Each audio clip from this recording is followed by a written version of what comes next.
একটা নতুন ভিডিও নিয়ে। আজকে যাকে নিয়ে কথা বলতে এসেছি সে হচ্ছে নান আদার দ্যান আমাদের ওয়াইটির এই যে তোমরা সবাই দেখেছো যে রিসেন্ট লিগাল নোটিশ, সুতপাকে নিয়ে কথা বলতে এসেছি। সুতপার বর্তমান পরিস্থিতি, কেন আজকে এই রকম অবস্থায় সুতপাকে দাঁড়াতে হয়েছে এবং সুতপার এই ভুলগুলো থেকে অন্য অন্য সমালোচকদের কি মানে গ্রহণ করা উচিত, যে কি কি পরিস্থিতি আমাদের মেনটেন করে কাজ করা উচিত, সেগুলো সুতপাকে দেখে অনেক সমালোচকের কিন্তু আজকে শিক্ষা নেওয়া উচিত যে কোন কোন ভুলগুলো তারা তাদের ক্ষেত্রে করবে না। প্রথম ভুল, সুতপা প্রথমে কি করেছিল, একটা ক্রিয়েটারকে নিয়ে নেগেটিভ ভিডিও শুরু করেছিল। কি জন্য না, সুতপা তার কমেন্ট বক্সে তার সন্তানের জন্ম বৃত্তান্ত নিয়ে কেউ একটা কমেন্ট করেছিল এবং সেই কমেন্টটাকে লাভ রিয়াক্ট দিয়েছিল এবং লাভ রিয়াক্ট দেওয়ার জন্য যারা আজকে সুতপার নামে কেস করেছে তারা কি করে, তারা ওকে স্ট্রাইক দেয়, ওর চ্যানেলে স্ট্রাইক দেয় এবং সেই স্ট্রাইকটা দেওয়ার জন্য সুতপা তাদেরকে নিয়ে প্রতিদিন 3টে করে নেগেটিভ ভিডিও করা শুরু করে এবং সেই নেগেটিভ ভিডিও করা শুরু করার পরে বেশ কিছু ভিউয়ার্স যারা এই ফ্যামিলিটার সঙ্গে কোনো না কোনোভাবে যুক্ত বা এই ফ্যামিলিটার উপরে তাদের কোনো রাগ রয়েছে, ক্ষোভ রয়েছে, সেটা প্রকাশ করার জন্য দিনের পর দিন তারা কি করে, সুতপাকে গোপন সূত্র মারফত বেশ কিছু খবরাখবর দেওয়া শুরু করে। সুতপা একজন সমালোচক হয়ে না সেটা বিচার করে, না সেটা বিশ্লেষণ করে, সে ওই সমালোচকে ওই ভিউয়ার্সের ওপরে মানে একেবারে অন্ধের মতন বিশ্বাস করে বলা যায়, কি করে একটার পর একটা ভিডিও গোপন সূত্র মারফত বলে গোপন সূত্র থেকে জানতে পেরেছি বলে একটার পর একটা ভিডিও নামিয়ে যায়, যেই ভিডিওগুলোতে যেই তথ্যগুলো পেশ করা হয় সেগুলো তারা না তো ভিডিওতে দেখায়, না তারা কখনো মুখে বলে, সেই ধরনের কিছু জিনিস সে দিনের পর দিন বলে যায় এবং সেইখানে সেই ভুলটা করার জন্য আজকে তাকে এত বড় একটা খেসারত দিতে হচ্ছে যে সুপ্রিম কোর্ট থেকে তার নামে লিগাল নোটিশ এসেছে এবং সেই ব্যাপারটা তোমরা সবাই জানো। প্রথম ভুল।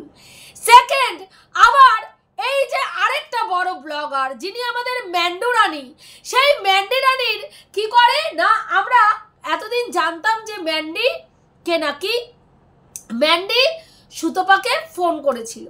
যখন ম্যান্ডি বিপদে পড়েছিল রানাঘাট স্টেশনে বসে কাজ চাওয়ার জন্য ম্যান্ডি রানী ফোন করেছিল সুতপাকে।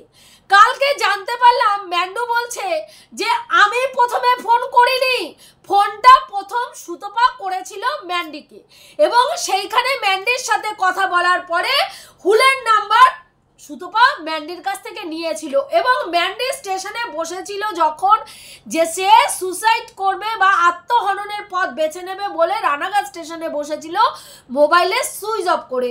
সেই সময় সুতপা ওই হুলের সঙ্গে যোগাযোগ করে এবং হুলের সাথে যোগাযোগ করে হুলের সঙ্গে কথাবার্তা বলে দুজনে মিলে গিয়ে তারপরে ম্যান্ডির সঙ্গে গিয়ে এইসব ঘর ভাড়াটার বৃত্তান্ত এইসব ব্যাপার ঘটে। কিন্তু আমরা কি জেনেছি ভিডিওতে, আমরা জেনেছি যে না, সুতপাকে ম্যান্ডি ফোন করেছিল, সুতপা সেই জন্য ওর কাছে গেছিল, ওর কার্ড দেওয়ার জন্য গেছিল এবং সেইখানে গিয়েও জানতে পারে যে সেখানে হুল রয়েছে, কিন্তু ম্যান্ডি অন্য কথা বলছে। এবার এখানে সত্যি কোনটা মিথ্যে কোনটা এটা ওরা দুজনেই বলতে পারবে। আমরা ভিডিওতে যেটুকু দেখেছি তার বাইরে সেটার মধ্যে থেকেই আমরা সেটা দেখেই কথা বলছি। এবার মিথ্যে কথা ম্যান্ডি বলতেই পারে, কারণ ম্যান্ডি মিথ্যাবাদী আমরা জানি ভালো করে, যে প্রচুর মিথ্যে কথা বলে, সেখানে এটা ম্যান্ডি বলতেই পারে। কিন্তু ম্যান্ডি যদি এই কথাটা বলে, এটা যখন কেস করেছে তখন অবশ্যই ম্যান্ডিকে এটা আদালতে পেশ করতে হবে, অবশ্যই যে বলতে হবে যে ম্যান্ডি নয়, আগে সুতপা যোগাযোগ করেছিল, ম্যান্ডি তারপরে ওর সঙ্গে ফোনে কথোপকথন হয়, আগে সুতপা ফোনে কথোপকথন বলেছিল, সুতপা ম্যান্ডির সঙ্গে কথা বলেছিল, সুতপাই ওই ম্যান্ডি বাড়ির থেকে বেরিয়ে যাওয়ার পরে সুতপাই যেচে পড়ে গিয়ে কাঁদ দিতে গেছিল, এগুলো প্রমাণ সাপেক্ষ ব্যাপার। তো সেখানে সত্যিটা কি আমরা জানি না, যেটা শুনলাম সেটার ওপরে ভিডিও বলছি। সেখানে সুতপা একজন অত্যন্ত বুদ্ধিমান এবং মানে দূরদর্শী সম্পূর্ণ একজন ক্রিয়েটার, যার সমালোচনা করার যথেষ্ট ক্যাপাবিলিটি রয়েছে, যে কোনো সম্পর্কের মধ্য থেকে যে কোনো ভিডিও দেখে সেখান থেকে কন্টেন্ট তৈরি করতে পারে, এবং ও যেই কন্টেন্ট তৈরি করে, যেই কন্টেন্টের ওপরে কাজ করে, ওর ভিউয়ার্সরা সেই কন্টেন্টেই ওকে ভিউজ দেয়।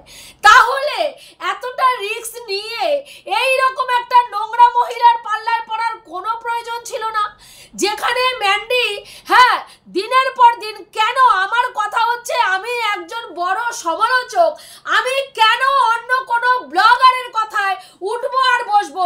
কেন একজন ব্লগার আমাকে পরিচালনা করবে এবং আমি পরিচালিত হব কেন? যেখানে আমার সমস্ত একজন সমালোচক হিসাবে সম্পূর্ণ যোগ্যতা রয়েছে, আমার কন্টেন্ট তৈরি করার যোগ্যতা রয়েছে, ভিডিও টু ভিডিও মারফত ভিডিও দেখে আমার সমালোচনা করার ক্যাপাবিলিটি রয়েছে, তাহলে কেন আমি যাব এই রকম একজন মহিলার সঙ্গ দিতে? তখন বারবার অনেকেই, আমিও বলেছিলাম যে সুতপা ভুল করছে, এবং ভিউয়ার্সরা, ওর যারা অথেন্টিক ভিউয়ার্স, তারা প্রত্যেকে ওকে এই ব্যাপারটা থেকে বেরিয়ে আসতে বলেছিল। কিন্তু আমরা বারবার বলেছি তোমাকে কেউ ব্যবহার করছে না তো, বারবার বলেছে না আমাকে কেউ আমি ব্যবহৃত হচ্ছি না। সামান্য কিছু ভিউজের জন্য, ভিউজের নেশায় এই যে আজকে এত বড় ব্লান্ডারগুলো যদি আজকে করেছে একটার পরে একটা ভুল ভিউজ আর্নিং করার জন্য করে গেছে। আজকে সেই ভিউজের কি মূল্য? যদি আমি 10 টাকা ওয়াইটি থেকে ইনকাম করে আমাকে 20 টাকা ব্যয় করতে হয়, তাহলে সেই ইনকামের কোনো মূল্য থাকে কি? এবং সেই ইনকামের জন্য 10 টাকা আমি ইনকাম করলাম, 10 টাকা আমি ধার করলাম, 10 টাকা আমি ব্যয় করার জন্য ধার করলাম, আমার পেছনে একটার পর একটা কেস হিসাবে হুড়কো লোকে সবাই এসে ঢুকিয়ে যাচ্ছে, এবং সেই হুড়কোগুলো বের করার জন্য আমাকে কি করতে হলো? কিউআর কোড দিতে হলো, কিউআর কোড দিয়ে মানুষের কাছে সাহায্য চাইতে হলো, এবং সেই কিউআর কোডে মানুষের কাছে সাহায্য চাওয়ার জন্য আমাকে ইডি এবং সিবিআই, ইডি এবং ইনকাম ট্যাক্সের কাছ থেকেও আমাকে একটা বড় ধরনের হুড়কো আমার পেছনে গোজা হলো। তাহলে আমার লাভটা কি হলো? এই রকম ভিউজ আমার কোন কাজে লাগবে? যেই ভিউজে আমি টাকা ইনকাম করে সেই টাকা আমার আইনের পেছনে ব্যয় করতে হবে, আমাকে কেস কামারির পেছনে ব্যয় করতে হবে। আমি তো মনে করি সেখানে থেকে আমি নিজের যোগ্যতায় ভিডিও টু ভিডিও দেখে ভিডিও করব, ভিডিওতে যা দেখানো হচ্ছে সেটা দেখে ভিডিও করব, তাতে যদি আমার 10 টাকা ইনকাম হয়, 5 মাস পরে যদি আমি পেমেন্ট পাই, আমি সেইটাতেই সন্তুষ্ট থাকব। দরকার হলে আমি আরও পরিশ্রম করব, এবং আমাকে একটা না একটা দিন আমার পয়েন্ট অফ ভিউগুলো মানুষ যখন বুঝতে পারবে, আমার ভিডিও আজ দেখছে না কাল দেখবে, কাল দেখছে না পরশু দেখবে, দেখবেই দেখবে। যেখানে আমার এতগুলো অথেন্টিক ভিউয়ার রয়েছে, যারা প্রতি মুহূর্তে, প্রত্যেক সময়, প্রত্যেকটা পরিস্থিতিতে আমার সাথ দিচ্ছে, সেখানে আমার দরকার ছিল না। আজকে আমি এই মেয়েটার সঙ্গ দিতে গিয়ে, আজকে ম্যান্ডির সঙ্গ দিতে গিয়ে প্রত্যেকের কাছে আমি কি হলাম? মিথ্যাবাদী প্রমাণ হলাম। প্রত্যেকের কাছে আমি কি হলাম? চরিত্রহীন প্রমাণ হলাম। প্রত্যেকের কাছে আমি কি হলাম? পরকীয়ারত মহিলা প্রমাণ হলাম। প্রত্যেকের কাছে আমি কি হলাম? আমি দুশ্চরিত্র মেয়ে ছেলে, আমি নোংরামি করি, তাই এই ধরনের নোংরা মেয়ে ছেলেকে আমি সমর্থন করি। আজকে সেই নোংরা মেয়ে ছেলে কিন্তু পুরো ওয়াইটির মার্কেটে সবার কাছে সতী সাধ্যী নারীতে পরিণত হলো। কিন্তু দিনের পর দিন ও কমেন্ট বক্স অফ করে রেখে গালাগালি কাকে খাওয়ালো? সুতপাকে খাওয়ালো। সুতপা গালাগালি খেলো, সুতপা ভিউজ কামালো, কিন্তু সুতপা গালাগালি খেলো। আজকে সেই গালাগালির ফল হিসাবে আজকে কি হচ্ছে? যার হয়ে গালাগালি খেলো সে এখন আইনের হুড়কো পেছনে গুজে দাঁড় করিয়ে দিল। তাহলে আমার লাভ কি? আমার কথা, আমি যখন ভিডিও টু ভিডিও দেখে ভিডিও করতে পারি, আমার কোনো প্রয়োজন ছিল না যেচে পড়ে গিয়ে তার সঙ্গে দেখা করার, এবং তার সঙ্গে যখন দেখা করলাম আমার হুলের ফোন নাম্বারের দরকার ছিল না। সেম ভুল আবার তুমি কিন্তু এই চীনার ক্ষেত্রেও করেছো। চীনা যখন তোমাকে এসে কমেন্ট করলো, তারপরে চীনার সঙ্গে যোগাযোগ করার কোনো দরকার ছিল না। ভিডিও টু ভিডিও যেটা দেখতাম সেটা দেখেই কথা বলতাম। আমরাও তো ভিডিও করছি, ভিউজ কম হচ্ছে, কারণ আমরা ভিডিও টু ভিডিও দেখে ভিউজ মানে কথা বলছি, আমরা গোপন সূত্র মারফত কোনো খবর আনছি না, আমরা ভিডিওর বহির্ভূত কোনো কথা বলছি না, আমরা personally got up set up করে ভিডিও করছি না, সেখানে ভিউজ হবে না, এটাই স্বাভাবিক। কিন্তু আমার কথা হচ্ছে এইরকম ভিউজের দরকারটা কি? যে এই ভিউজে আমাকে আইনের হুড়কো পেছনে দিয়ে দাঁড় করিয়ে দেবে, যেই ভিউজে আমাকে একটার পর একটা কেসের হেডেক নিতে হবে।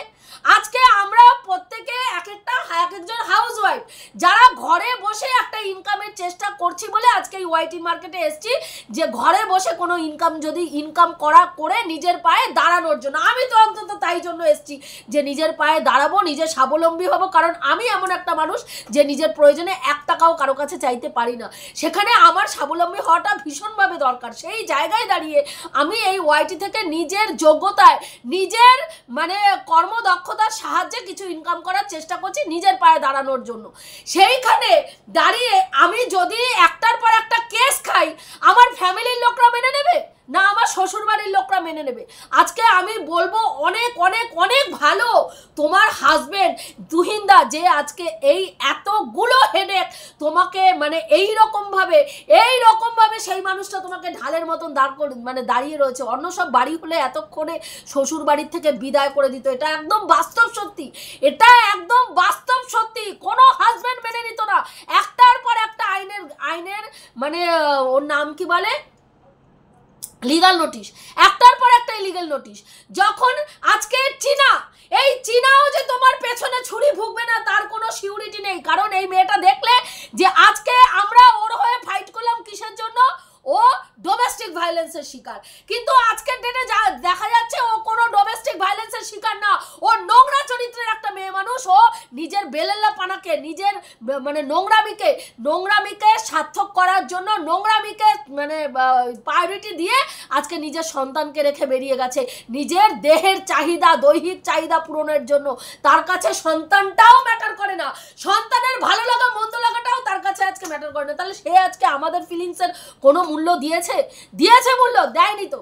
আজকে আমরা যখনই তার বিরুদ্ধে কথা বলবো আমরা জানি সে আবার সেইখানে তোমাকে মানে আবার সে একটা আইনের হুড়কো বুঝতে পারে। আজকে যখন তুমি দেখলে যে ম্যান্ডির ব্যাপারটাতে এইরকম একটা ঘটনা ঘটতে চলেছে, তুমি বলেছো ভিডিওতে যে আমি কিন্তু একটা আজ পাচ্ছি, ওরা আমার জন্য লিগাল একটা স্টেপ নিতে পারে। সেখানে চীনার ক্ষেত্রেও টুদীপ্তর সঙ্গে তোমার যোগাযোগ করার কি দরকার ছিল? কে এই টুদীপ্ত যাদের সঙ্গে ফোনে তোমার যোগাযোগ করার প্রয়োজন হলো? কেন প্রয়োজন হলো? আজকে এই প্রয়োজনটা যদি না থাকতো, আজকে এই মধ্যস্থতা দুটো মানুষের মাঝখানে মধ্যস্থতা করার যদি না করতে তুমি, আজকে তোমাকে বলতে পারতো না ম্যান্ডি যে তুমি ওর পরকীয়াকে সমর্থন করেছো? আজকে তো কোনো দরকার ছিল না। ম্যান্ডি তোমাকে মিথ্যে কথা বলেছে, একটার পরে একটা চালনা করেছে, তুমি পরিচালিত হয়েছো। আমি বলবো তোমার মতন এত বুদ্ধিমান মানুষ কেন পরিচালিত হয়েছে আমার দরকার নেই ওরকম ভিউজের। যেই ভিউজে আমাকে কেউ কাঠ পুতুলের মতন নাচায় ওই রকম ভিউজের আমার প্রয়োজন নেই। তাতে যদি আমার কম ভিউজ হয় তাই সই। আজকে এইভাবে হেডেক তো আমাকে নিতে হতো না। একটার পর একটা আইনের হুড়কো। আজকে যেখানে এরা নিজের মাকে, তোমার তো বোঝা উচিত ছিল, যে মেয়ে তার নিজের মায়ের সম্মান বিক্রি করে, যে মেয়ে তার ভালোবেসে যেই স্বামীকে মানে বিয়ে করেছে সেই স্বামীর মান সম্মান নিয়ে নিজের স্বার্থে ছেলেখেলা করতে পারে, যে মেয়ে তার ননদের মান সম্মানকে নষ্ট করতে পারে, যে মেয়ে তার শাশুড়ির ইজ্জতকে বিক্রি করতে পারে, সে মেয়ের পক্ষে তোমার মতন একজন কন্টেন্ট ক্রিয়েটরকে বাজারে বিক্রি করা বা নিজের স্বার্থে ঘা লাগলে তোমার পেছনে একটা আইনের হুড়কো গোজা কোনো ব্যাপার না। কারণ তার ফিলিংস বলে কোনো বস্তু নেই, তার মানবিকতা বলে কোনো বস্তু নেই, সে মানুষের মধ্যে পড়ে না। সে নিজের স্বার্থে প্রত্যেকটা মানুষকে ব্যবহার করে, নিজের স্বার্থে প্রত্যেকটা মানুষকে ছুঁড়ে ফেলে দেয়। যে মেয়ে তার বাবা মাকে ব্যবহার করে সে মেয়ের কাছে তুমি কোন হরিদাস পাল যে সে তোমাকে ব্যবহার করবে না? সেটা তো তোমার বোঝা উচিত ছিল। সেখানে তারপরেও কেন তার কথা শুনে ভিডিও করলে? এটা তো মানে বড় ভুল। চীনার ক্ষেত্রেও আমি বলবো সেই সেম টু সেম। টুদীপ্তর সঙ্গে তোমার যোগাযোগ করার কোনো দরকার ছিল না, টুদীপ্তর সঙ্গে কথা বলার কোনো দরকার ছিল না। আজকে আমরা কি বলতে পারি যে টুদীপ্ত এবং চীনা পরবর্তীকালে তোমার ওপরে কোনো রকম স্টেপ নেবে না? বলতে পারি কি? হ্যাঁ, আজকে যেই রকম পরিস্থিতি হচ্ছে, আজকে একটার পর একটা, তুমি হয়তো এই সব প্রবলেম থেকে বেরিয়ে যাবে, কিন্তু এই যে অর্থনৈতিকভাবে আজকে এইগুলোর জন্য তো হ্যারাস হতে হচ্ছে। আজকে আমি যদি ওয়াইটি থেকে 10 টাকা ইনকাম করে আমি 50 টাকা ব্যয় করি, তাহলে 40 টাকা আমার লোকের কাছে ধার করতে হচ্ছে। সেই 40 টাকাটা লোকের কাছে ধার করলে তো হবে না, সেই 40 টাকাটা আমাকে আবার সময় সুযোগ মতন তাকে আমার ওই 40 টাকাটা শোধ করতে হবে। তাহলে আমরা দিন আনা দিন খাওয়া মানুষ সংসার জীবন পালন করব, না এসব কেস কামারি করব, না এই কেস কামারির পেছনে পয়সা খরচা করব? বলো তো। যেখানে আমার প্রত্যেকটা জিনিস, আমার কন্টেন্ট তৈরি করার ক্ষমতা রয়েছে, আমার ভিডিওতে মানুষ ভিউজ দিচ্ছে, আমি মাস গেলে সেই ভিউজ থেকে একটা ইনকাম করছি, আমার ভিউয়ার্সরা আমাকে বিশ্বাস করছে, সেখানে আমার তো দরকার নেই এত বড় একটা ব্লান্ডারের মধ্যে নিজেকে মানে যেচে পড়ে গিয়ে নিজে ঢোকার কোনো দরকার নেই। আজকে এই রকম পরিস্থিতি যদি, যে তাও একটা ব্যাপার যে ম্যান্ডির সঙ্গে যা হয়েছে ঠিক আছে, তুমি ম্যান্ডিকে নিয়ে ভিডিও করা বন্ধ করে দিয়েছো, সেটাও ঠিক ছিল। স্যান্ডি তোমাকে খোঁচালো, ঠিক আছে, অন্যায় করেছে, আমি এখনো বলছি অন্যায় করেছে, এটা নোংরামি করেছে। তুমি ওদের নিয়ে ভিডিও করা বন্ধ করে দেওয়ার পরেও স্যান্ডির ওইভাবে হুট করে তোমাকে খোঁচানোর উচিত হয়নি, কিন্তু খুঁচিয়েছে তুমি ইগনোর করতে, যেখানে তুমি দেখছো অলরেডি তুমি একটা কেস খেয়ে বসে রয়েছো এবং এরাও তোমার পেছনে একটা হুড়কো বুঝতে পারে, সেখানে দরকার ছিল না যে এখানে এদেরকে অ্যান্সার দেওয়ার। বকছে বকে যাক, কত তো ক্রিয়েটার তোমার পেছনে 30 থেকে 40টা চ্যানেল প্রতিদিন নেগেটিভ ভিডিও করে তোমাকে জুতাচ্ছে, তোমাকে নোংরা থেকে নোংরা গালাগালাজ দিচ্ছে, কখনো তোমাকে রেড লাইট এরিয়ায় বসাচ্ছে, তোমার মাকে বসাচ্ছে, বোনকে বসাচ্ছে, প্রত্যেককে বসিয়ে দিচ্ছে, ইভেন তোমার বোনের বাচ্চাটাকে পর্যন্ত বেজন্মা বলছে। সেখানে দাঁড়িয়ে যখন তাদেরকে ইগনোর করতে পারছো, তাহলে এই ধরনের নোংরা ব্লগারদের কেন ইগনোর করতে পারছো না, কেন পারছো না? হ্যাঁ, আজকে যদি সেই সময় এই যে ছেলেটি মানে স্যান্ডি বাবু যদি যে ভিডিওটা করেছিল 45 মিনিটের ভিডিও, সেটার অ্যান্সার ব্যাক করে তুমি চুপ করে যেতে পারতে, তারপরে দরকার ছিল না ওদের ওই কল রেকর্ডিংগুলো তুলে এনে ভিডিও করার, ওকে তুমি সঠিক প্রমাণ করার, ও নোংরা সেটা প্রমাণ করার দরকার ছিল না। যারা দেখার তারা দেখেছে যে ও কতটা নোংরা চরিত্রের মেয়ে ছেলে, ও নোংরাই, ও মানুষ হিসাবে ওকে মানুষও বললে মানুষরা লজ্জা পাবে, মনুষ্যত্ব লজ্জা পাবে, ওকে যদি মানুষ বলা হয়। সেখানে দরকার ছিল না, তোমার ভিউয়ার্সদের কাছে ক্লারিফিকেশনের কোনো দরকার ছিল না।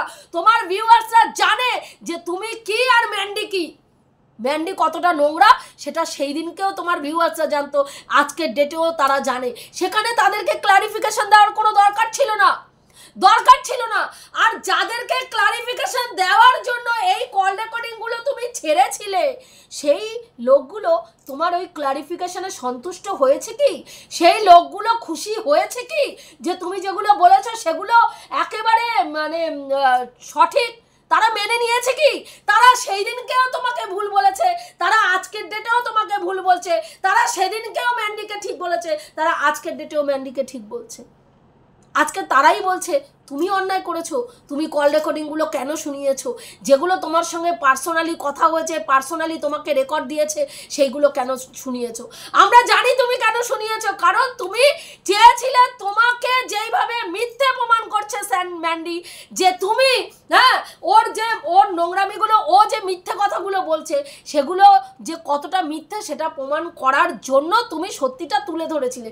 ও তো আজকের ডেটে এইটাও বলছে যে তুমি ওর কাছে প্রথমে যাওনি, তুমি ওর কাছে, ও তোমার কাছে আসেনি, তুমি সেদিন নাকি ওর কাছে গেছিলে, ওকে প্রথম তুমিই ফোন করেছিলে। এবার এটা কতটা সত্যি সেটা তুমি জানো আর ম্যান্ডি জানে, আমাদের পক্ষে জানা সম্ভব না। তুমি যদি তোমার ভিডিওতে কোনো ক্লারিফিকেশন দাও তাহলে হয়তো নিশ্চয়ই জানবো যে সত্যিটা কোনটা। কিন্তু কল রেকর্ডিং যেটা শুনেছি, সেই কল রেকর্ডিংটা শুনে কিন্তু আমার এটাই মনে হয়েছে যে প্রথম ম্যান্ডিই তোমাকে ডেকেছিল কান্নাকাটি করে, দিদি আয় দিদি আয় দিদি আয় পায়ে ধরে।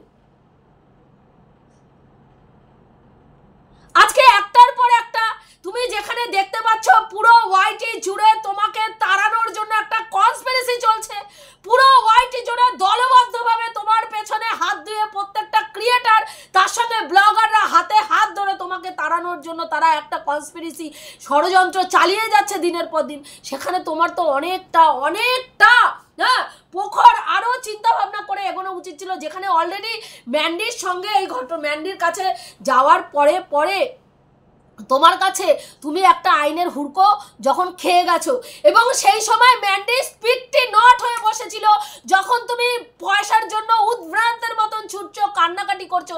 একটা কথা ম্যান্ডি বলেনি, একটা ফোন তোমার সঙ্গে তোমাকে করেনি, একটা ভিডিও তোমার জন্য নামায়নি। তারপরেও সেই নোংরা মেয়ে ছেলেকে নিয়ে তোমার কথা বলার কোনো দরকারই ছিল না, কারণ ও নোংরা এখানে প্রমাণিত হয়ে গেছে।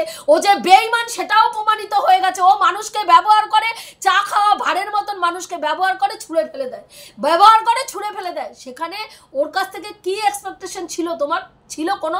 আমার তো মনে হয় না থাকা উচিত ছিল।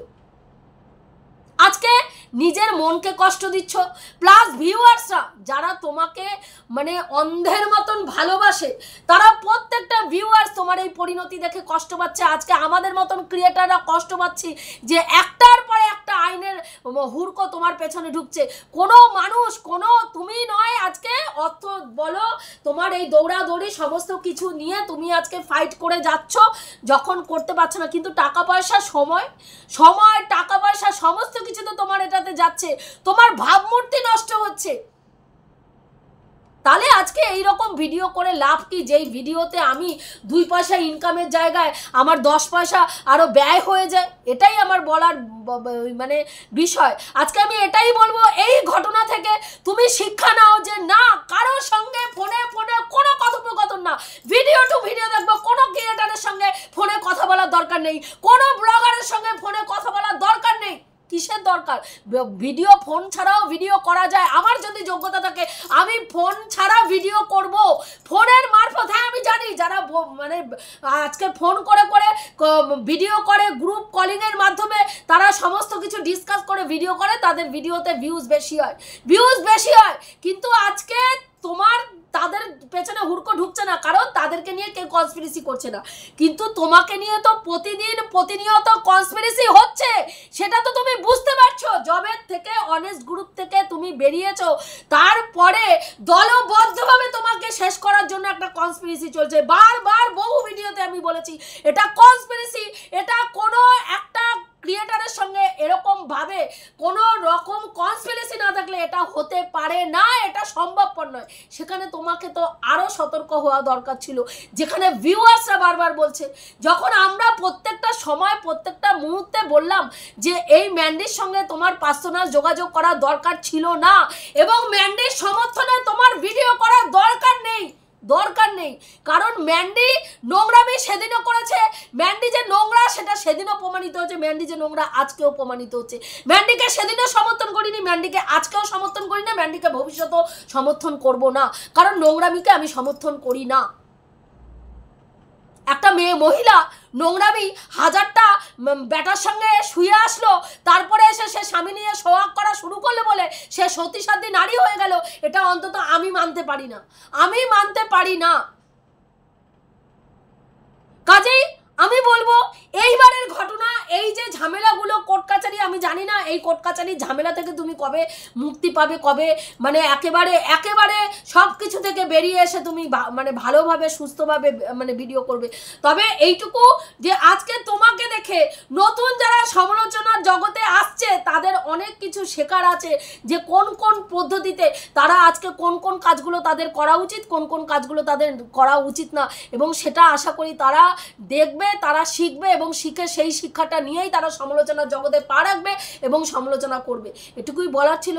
আমি যে কথাগুলো বললাম ভিউয়ার্স, তোমরা অবশ্যই বলবে যে ঠিক বলছো কি ভুল বলছো, কারণ তোমাদের মতামত, মূল্যবান মতামত ভীষণভাবে প্রয়োজনীয়। আজকে সুতপার যেই পরিস্থিতির মধ্যে দিয়ে যাচ্ছে, সত্যি চোখে দেখা যায় না সুতপা আজকে যেই পরিস্থিতির মধ্যে দিয়ে যাচ্ছে, কিন্তু এই পরিস্থিতির মধ্যে দিয়ে যাওয়ার জন্য সুতপাও অনেক অংশে দায়ী। সুতপা শুধুমাত্র অপোজিটে যারা রয়েছে তারাই আজকে কিন্তু দায়ী না এই ঘটনার মধ্যে পড়ার জন্য, এই এতগুলো আইনের হুড়কো খাওয়ার জন্য সুতপাও অনেক অংশে দায়ী। সেটাই আজকে আমি বলার চেষ্টা করলাম। রাখছি, দেখা হবে নেক্সট ভিডিওতে। প্রত্যেকে ভালো থেকো, তনুশ্রীদির পাশে থেকো।